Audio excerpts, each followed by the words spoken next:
బోనాల పండుగని ఎందుకు జరుపుకుంటాము?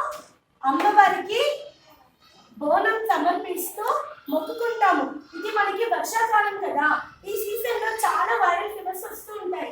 అమ్మ మాకు ఎలాంటి కష్టాలు రానివ్వకుండా, ఎలాంటి ఫీవర్స్, ఎలాంటి డిసీజెస్ రానివ్వకుండా మమ్మల్ని చల్లగా చూడు అని చెప్పేసి ఈ బోనం మనము అమ్మవారికి సమర్పిస్తాము. ఓకే, ఆ బోనంలో మనం ఏమేమి పెడతారు? పెద్ద కుండం పైన యాపాకులు. యాపాకులు ఉన్నాయి మనకి దేనికి ప్రతీక? యాపాకులు అంటే యాంటీబయాటిక్.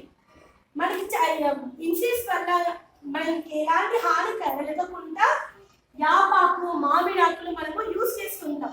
పసుపు కూడా యాంటీబయాటిక్. యాంటీబయాటిక్ వల్ల మనకి ఎలాంటి డిసీజెస్ రావు, ఎలాంటి ఇన్ఫెక్షన్స్ అవ్వవు.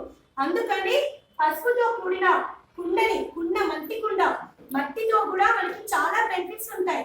చల్లగా ఉంటుంది, మన లైఫ్ కూడా అలాగే చల్లగా ఉండాలి అని చెప్పేసి మట్టి కుండకి పసుపు రుద్ది యాపాకులు పెట్టి బోనం తయారు చేసి ఆ బోనంలో అన్నం, బెల్లం, పెరుగు వేస్తారు పెద్ద కుండలో. చిన్న కుండలో ఏం వేస్తారు? చిన్న కుండలో నీళ్ళు, ఆ బెల్లం, పెరుగు, చింతపండు, ఉల్లిగడ్డ ఇవి వేస్తారు. ఇవన్నీ ఏంటివి?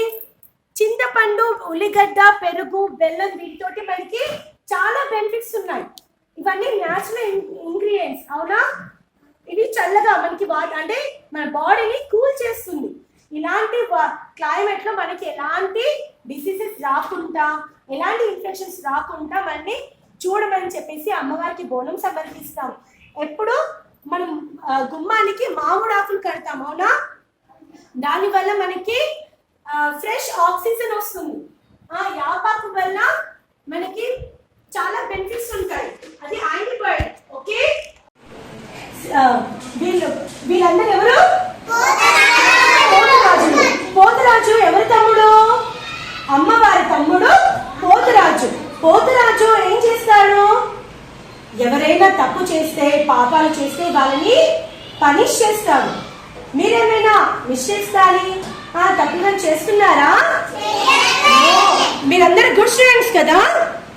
ఎస్, గుడ్ స్టూడెంట్స్ కాబట్టి బుద్ధిగా వినాలి. ఓకే, పేరెంట్స్ చెప్పిన మాట వినాలి. ఓకే, నా దీని ఏమంటారు అంటారు. ఇది కూడా అమ్మవారికి సమర్పిస్తారు. ఎవరైతే అమ్మవారికి తెలియని కోరికలు ఉంటాయో అమ్మవారికి మొక్కుకొని ఆ తొట్టెలని కడతారనమాట. కడితే వాళ్ళ మొక్కులు తీరుతాయని నమ్మకం. మనకి బోనాలు అయిపోయినాక నెక్స్ట్ డే, అంటే బోనాలు అయిపోయినాక నెక్స్ట్ డే రోజు ఘట్టం అనేసి తీస్తారు. ఘట్టం అని దాన్ని ఏమంటారు, రథం అంటారు. రథం మీద ఘట్టం అంటే బోనం మీద బోనం, బోనం మీద బోనం, చిన్న చిన్న కుండలు, అలా 9 కుండలు పెట్టి ఆ ఘట్టాన్ని ఊరేగిస్తారు. అలా ఊరేగించేటప్పుడు ఇలా నృత్య ప్రదర్శనలు చేస్తారు. ఎలా, ఒకరు మహంకాళిలాగా, ఒకరు రుద్రకాళిలాగా, ఇలా ఒంటి నిండా యాపాకులు పోసుకొని అమ్మవారిలాగా అలా రకరకాలుగా వేషాలు వేసుకొని నృత్య ప్రదర్శన, ఇలా నృత్య ప్రదర్శన అంటే ఏంటిది, డాన్స్. ఇలా డిఫరెంట్ గా రెడీ అయ్యి మహంకాళిలాగా, రుద్రకాళిలాగా, అమ్మవారిలాగా ఇలా పోతురాజు వీళ్ళందరూ రెడీ అయ్యి ఆ ఘట్టాన్ని ఊరేగిస్తూ ఉంటారనమాట. నెక్స్ట్ డే ఆ ఘట్టం తీసుకొని వచ్చాక గుడికి భవిష్యవాణి అని ఈమె ఒక ఉమెన్, ఆ ఉమెన్ లోకి అమ్మవారు ప్రవేశిస్తారు. వచ్చి ఆమె భవిష్యవాణి అని ఈమె చెప్తుందనమాట. మన రాష్ట్రము ఎలా ఉంటుంది, ఎలా అభివృద్ధి చెందుతుంది, మనకి రాబోయే కష్టాలు ఏంటి అనేది ముందుగానే ఈమెలోకి అమ్మవారు ప్రవేశించి భవిష్యవాణి చెప్తారు. ఓకే, ఈ విధంగా మనము ప్రతి ఏటా బోనాలు జరుపుకుంటాము. So happy Bonalu. ఆలోచిస్తేలా ఉంది, హ్యాపీ బోనాలు.